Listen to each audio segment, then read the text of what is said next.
Nicole and myself will give you a couple of cases in respect to probity, procurement, and integrity services.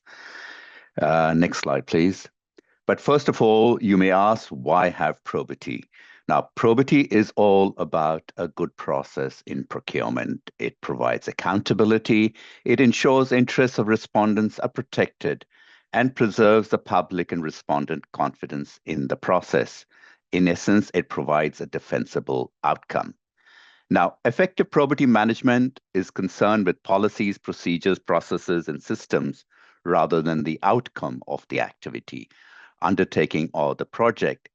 However, despite good management of probity risks, mistakes and disputes can arise. Similarly, even the best probity processes do not guarantee that a project or activity will be immune from problems or criticism. In essence, probity supports the achievement of a successful procurement outcome. Now, we'll just go through a couple of case studies. The first one is in respect to a personal conflict of interest. We were engaged to provide probity oversight for a major procurement.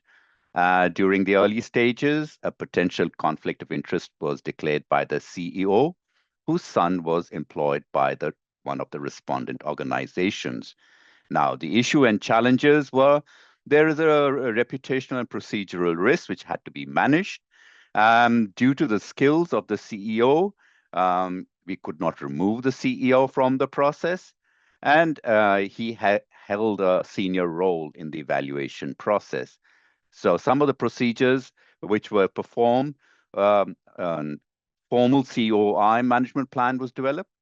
The CEO roles were limited to panel membership and chairing duties reassigned to an executive director. The CEO was required to reiterate the conflict declaration at all senior evaluation executive meetings. He was also requested to provide regular assertions, and we established a requirement for immediate notification for any changes. Some of the solutions, we delivered a structured and conflict management approach that upheld the appropriate principles of independence, transparency. We ensured a defensibility of the evaluation process, maintained stakeholder confidence by embedding governance safeguards, and finally, enabled continued participation of the CEO in a controlled and compliant manner. The next case study is about the revolving door. In this case, during the live tender phase, concerns emerged regarding the movement of a state employee to a tendering organization. Now, this does happen. So what the issues were, the timing of the employment transition raised significant risks around perceived and actual conflicts of interest. The departing employee had access to commercially sensitive information and relationships that could advantage the tenderer. Without appropriate controls, this situation could undermine stakeholder confidence and defensibility of the procurement outcome. So some of the procedures which we performed included, we reviewed the employee's role, access, and influence on the procurement process, recommended restrictions in the employee's involvement in procurement-related activities prior to their departure, advised on formal notification to relevant stakeholders. And we also sought written confirmation from the tendering organization that the former state employee would be excluded from any involvement in the tender response, evaluation, or related communications. And we did provide a reminder to the employee of the confidentiality obligations prior to departure. So the solution supported the client to respond swiftly and transparently to a sensitive probity risk. We embedded procedural safeguards that upheld the principles of independence, transparency, and fairness. We maintained the integrity and defensibility of the procurement process.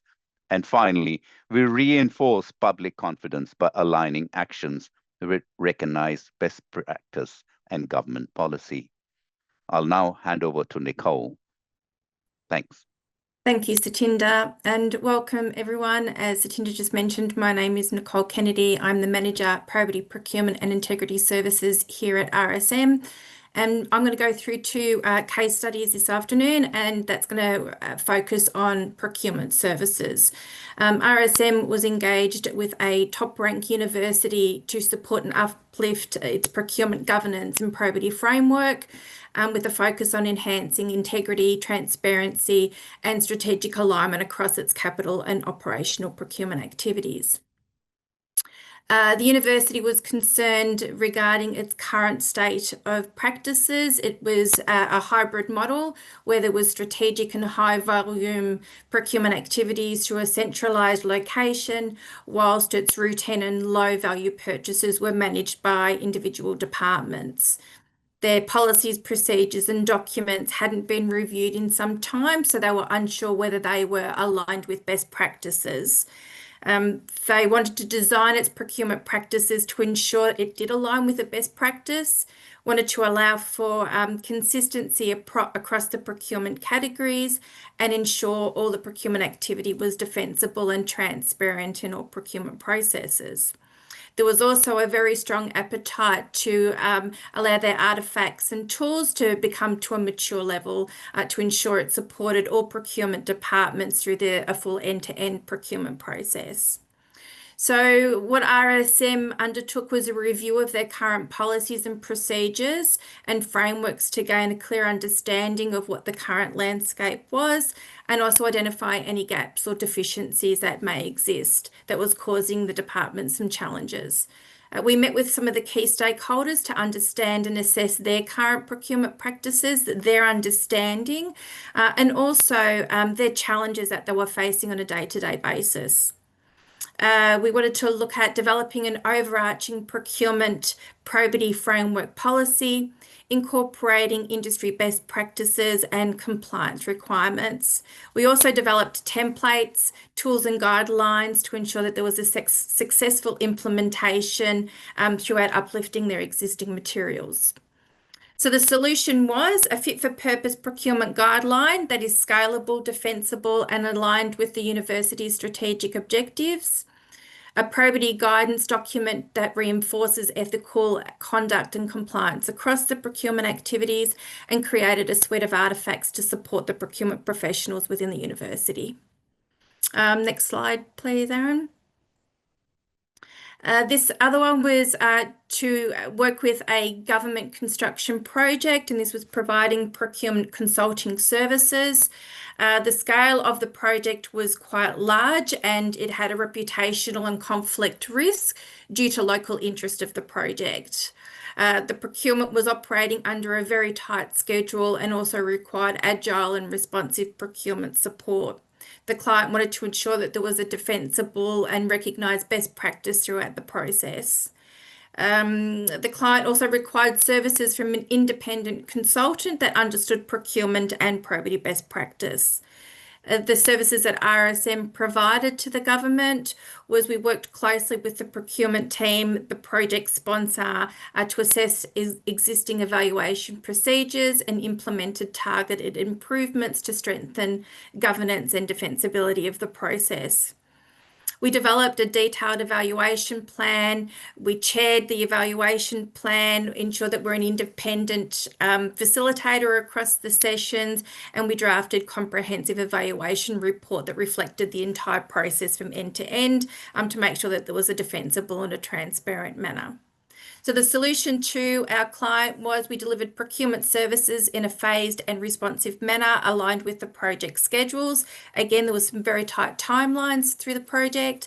We provided strategic guidance on managing procurement in a risk dynamic environment, supported the client to achieve value for money compliance and stakeholder confidence, and ensure that the evaluation plan process was defensible and aligned with the recognised best practice in government.